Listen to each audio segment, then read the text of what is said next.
जज ने कानून से अपराध करने वाले को दंड दे दिया, जाओ तुम्हें फांसी की सजा। राष्ट्रपति का अधिकार है, वो पूरा माफ कर सकता है। ऐसे ही राष्ट्रपति हैं भगवान श्री हरि। अहम त्वाम सर्व पापेभ्यो मोक्षयिष्यामि मा शुचा। अगर शुभ अशुभ कर्मों से बचना चाहते हो तो एकमात्र उपाय भगवान की शरण में होकर नाम जप करो, अन्यथा अवश्यमेव भोक्तव्यम कृतम कर्म शुभाशुभम। सुमति जी अपने पिताजी को बता रही, यमदूत ने कहा महाराज, मृत्यु लोक में मनुष्य जो पुण्य और पाप करता है बारी बारी से उसे भोगना पड़ता है। बहुत ध्यान से सुनोगे तो आपको बड़ी सावधानी प्राप्त हो जाएगी। जो छोटी मोटी गलतियां आप हंसी खेल में करते हैं वो भी आपको दंड भोगना पड़ेगा। ये पाप और पुण्य बिना भोगे नष्ट नहीं होते कि आपने पाप कर दिया और दान दे दिया तो वो पाप कट गया, ऐसा नहीं है। पुण्य का अलग विभाग होगा, पाप का अलग विभाग होगा। अगर काट सकते हैं तो सिर्फ भगवान काट सकते हैं। भगवान का भजन काट सकता है, दूसरा नहीं। लाखों जन्मों में जो तुमने पाप और पुण्य किया है, जो एकत्रित है, उसका नाम है संचित कर्म। संचित पाप और पुण्य। और उससे जब मनुष्य शरीर मिलता है या जो शरीर मिलता है, उससे जो हिसाब निकाल करके कुछ पुण्य और कुछ पाप, उसे प्रारब्ध भोग कहते हैं। फिर यहां आकर जो नवीन कर्म किया जाता है उसे क्रियमाण कहते हैं। मनुष्यों के लिए जो उनका जमा हुआ पाप और पुण्य है वो अंकुरित होकर बढ़ता रहता है, ब्याज दर ब्याज। बहुत दुर्गति होती है, इसीलिए बहुत जन्म हम भोगे तो भी अपने संचित कर्म को नहीं भोग सकते। जैसे बीज मिट्टी और जल की आकांक्षा करता है तभी वो उत्तम वृक्ष रूप धारण करता है, ऐसे ही पाप और पुण्य उसे प्रेरित करके पुनः पाप करवाता है, प्रेरित करके पुण्य पुनः पुण्य करवाता है। अगर पाप कर्म में रहती है तो पाप पर पाप, पाप पर पाप, और ये एकत्रित होकर वृक्ष रूप होकर समय स्थान वो निश्चित करेगा। पाप तुम्हें कहां दंड देना है, समय स्थान। बुरी दशा आने के पहले बुद्धि बदली जाती है, उसकी बुद्धि बदल दी गई। आप ना आवे आप पर ताई तहां ले जाए, वो वहीं ले जाएगा, उसी स्थान पर मारा जाएगा, उसी स्थान पर जो दंड उसे मिलना मिलेगा।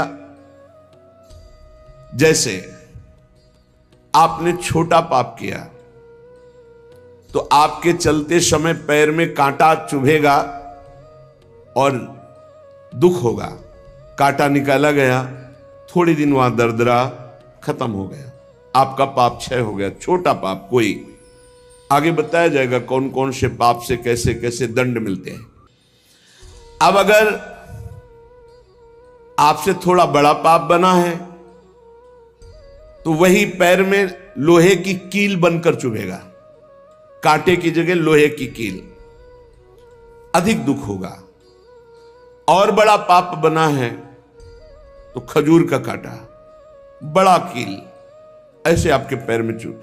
बिना पाप कर्म के कहीं भी किसी को कोई भी दुख नहीं हो सकता।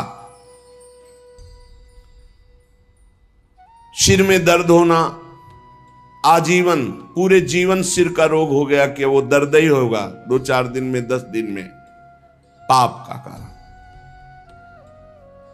अपथ्य भोजन, सर्दी सहन न होना, गर्मी सहन न होना, हर समय हृदय जलते रहना, पाप का लक्षण। भिन्न भिन्न पाप भिन्न भिन्न प्रकार के दुख देते हैं दीर्घ काल तक।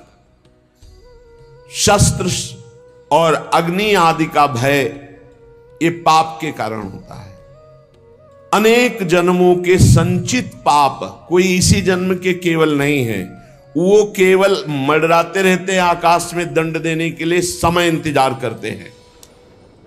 जैसे नरक में पड़े हुए जीव तुम देख रहे हो, घोर पाप का फल भोग रहे, केवल दिखाया गया था नरक। जानते हो किस बात से? कल याद होगा, सुमति जी ने पानी पीने जाने वाली गौओं को वैश्य कुल में 7वें जन्म में जन्मे जब थे तो उन्होंने उनको नहीं पीने दिया। इसके अपराध से उनको नरक दिखाया गया था। तो वो यमदूतों से प्रश्न करते जाते हैं और उनका उत्तर यमदूत देते जाते हैं। ये जो तुम देख रहे हो तड़पते हुए जीवों को नरक में, महापापी लोग हैं, अपने पाप का फल भोग रहे हैं। जब कोई पुण्यात्मा होता है तो स्वर्गलोक में जाता है, देवताओं के साथ रहता है, गंधर्व उसका गुणगान करते हैं, अप्सराओं का नाना प्रकार से सुख उठाते हैं। और जब पुण्य भोग क्षीण हो जाता है तो फिर यहां आकर के मनुष्य लोक में अपने कर्मानुसार जन्म लेते हैं। राजन, ये जो तुमने पूछा कि किस किस पाप से पापियों को कौन कौन सा नरक में दंड मिलता है, वो मैं बतला रहा हूं। जो नीच मनुष्य कामना और लोभ के वशीभूत होकर दूषित दृष्टि से हर स्त्री को भोग भाव से देखता है, जिसको देखता है बस काम भाव से देखता है। बोले जो दुष्ट दूषित भाव से माताओं बहनों को भोग दृष्टि से देखता है, तो यहां बड़ी बड़ी चोंच वाले वज्र के समान जिनकी चोंच ऐसे गिद्ध बार बार हजारों वर्ष उनकी आंखों को नोचते और खाते रहते हैं। वो आंखें बार बार होती रहती हैं, बार बार निकालते। यही वहां है कि मरना नहीं है। उनकी दोनों आंखों को वज्रतुल्य नरक के पंछी बार बार निकालते हैं और खाते हैं, और उनके पुनः नए नए नेत्र उत्पन्न हो जाते हैं। इस पापी को पलक झपकने तक के लिए विश्राम नहीं मिलता, निमिष तक के लिए कि थोड़ा चैन मिल जाए, महान दुख होता रहता है। हजारों वर्ष तक उसको इस नेत्र दर्द पीड़ा भोगनी पड़ती है। और फिर जब मृत्युलोक में जन्मता है तो नेत्र रोगी पैदा होता है। वो यहां पैदा होगा नेत्र रोगी, या नेत्र ही नहीं है या नेत्रों में दिखाई नहीं दे रहा, कई तरह के व्यवधान, जिन्होंने नेत्रों का दुरुपयोग किया। अब जिन लोगों ने, जिनको तुम देख रहे हो इनकी जबान काटी जाती, बार बार जबान नोची जाती है, ये वो लोग हैं जो शास्त्र का गलत उपदेश किए हैं, गलत अर्थ किए हैं, अपनी वासना की पूर्ति के लिए शास्त्र का गलत